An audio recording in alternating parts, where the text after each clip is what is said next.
It started on a quiet Saturday morning when Sarah found the doll at a garage sale on the edge of town.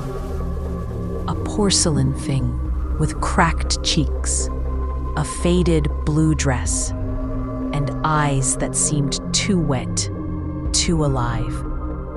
And the old woman selling it swore it had been in her attic for 50 years, that she couldn't keep it anymore because it kept moving on its own.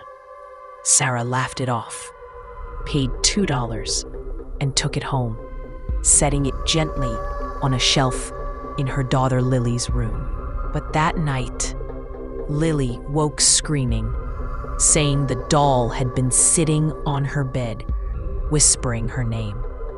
And though Sarah checked the entire room, nothing seemed wrong, except for the fact that the doll's head was tilted toward the door, like it was watching them leave. And over the next few days, little things began to happen. Toys rearranged themselves.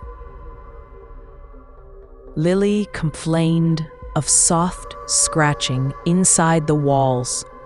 The family cat refused to go into Lily's room and sat outside hissing until its throat bled raw.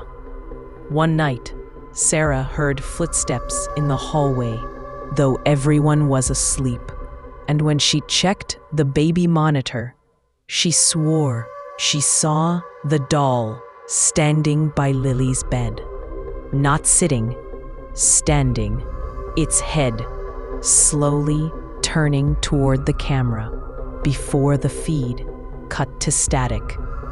Terrified, Sarah tried to throw the doll away, first putting it in the trash, then locking it in the shed. But every morning, it would be back on the shelf, a little closer to Lily's bed, its porcelain fingers now smeared with something dark that smelled like rust. By the third week, Sarah's husband Mark was hearing the whispers too, a faint chorus of children's voices that grew louder around 3 a.m., always repeating the same word, stay, until the night Mark snapped and smashed the doll with a hammer,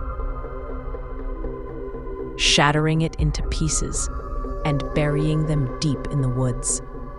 But the next night, Sarah woke to the sound of glass crunching under bare feet, and when she flicked on the light, she saw the doll standing at the foot of the bed, perfectly whole, blood dripping from its tiny porcelain hands.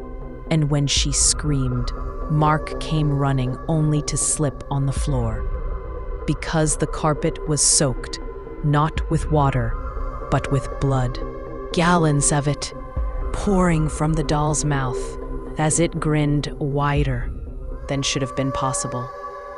Its face cracking apart, porcelain giving way to pale, wet flesh underneath.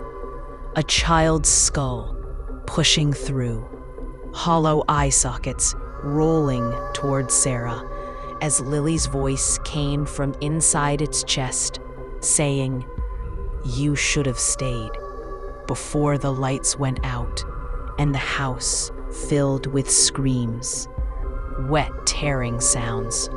And by morning, the neighbors found nothing but silence. The front door hanging open, the walls painted with streaks of red, and on Lily's empty bed, sitting perfectly still, was the doll, smiling.